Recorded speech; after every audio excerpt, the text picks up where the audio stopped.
Hey, I'm just going to give you the choice to continue watching this video or stop it and just read the page below. I'm going to promise you that there aren't going to be any graphic photographs in this vid, but I can't guarantee that nobody will feel triggered by the mentions of sexual violence or rape culture. You still with me?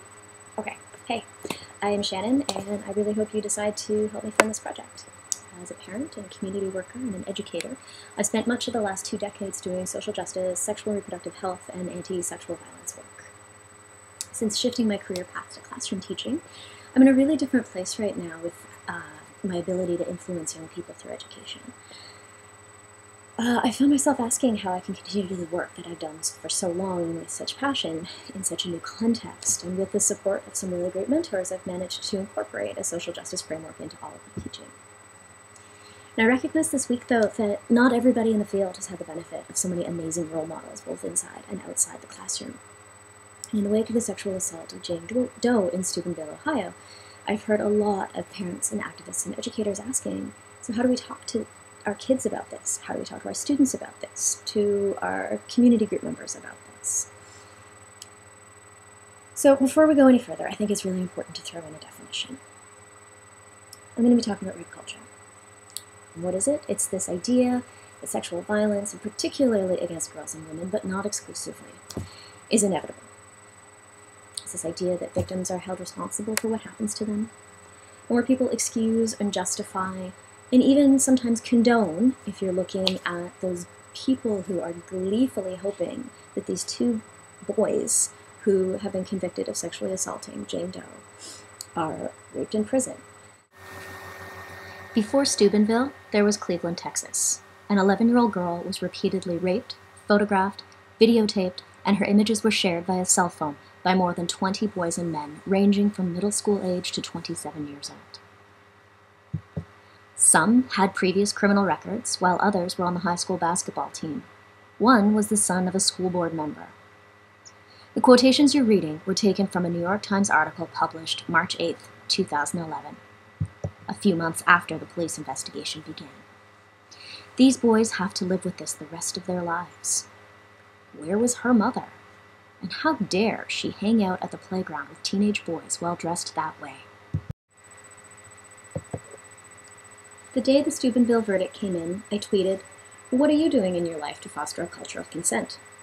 It got shared widely enough, but not a lot of people had an answer to what I was hoping wasn't a rhetorical question. In the absence of a model, though, it makes sense that we won't have answers. I thought to myself, "Self, you're doing this. You're in a unique position to be offering guidance to other educators and interested community members in how to rethink how and what we teach about consent, about respectful communication, about healthy boundary setting, and about negotiation. So here I am. I'm asking for your help to support this work I'm already doing. You have the opportunity to be part of a project that can reach out to teachers across Ontario and provide them with strategies, lesson plans, ways to address issues in teachable moments, and multimedia resource lists that can be used to support this learning from kindergarten right through till grade 12. So people start to get a bit fidgety anytime concepts of sexuality and young children are put together in the same sentence, and I bet a few of you are already nervous that I would consider talking about consent-based education with 5-year-olds. The thing is, the skills we use to interact respectfully with others, they're not inherently sexual, and they can be modeled for learning at any age. For example, a scenario in which a child asks another to play on the climber at lunch. The other child says they're not interested in the climber. So the kid's got a few options. You can pressure this other child into playing on the climber. You can leave that child and look for someone more willing to do what you want to do. Or you can go up to the child and say, "All right, well, what would you like to do then?" You can have a conversation about what both children are open up to doing during their free time. It's a relatively simple skill to model, but the message of respectful negotiation to find common ground is something that students can carry with them over a lifetime.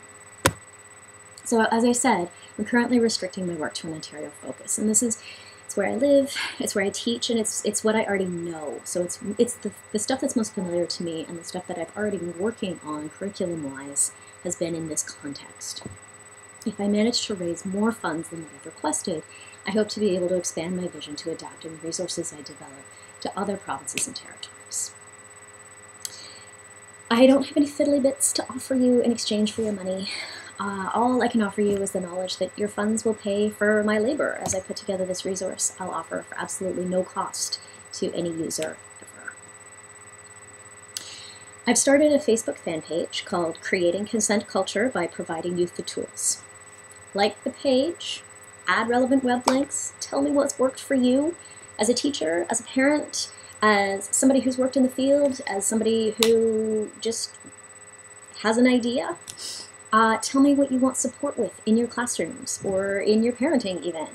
I'll also be posting updates on this project, examples for community feedback, and I'm hoping that there can be a community building happening with like-minded educator type folks on this site.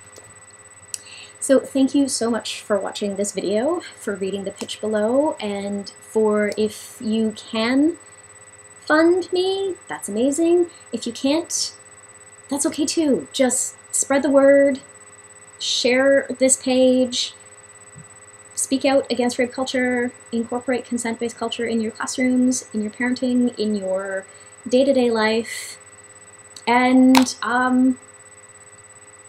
have a great day.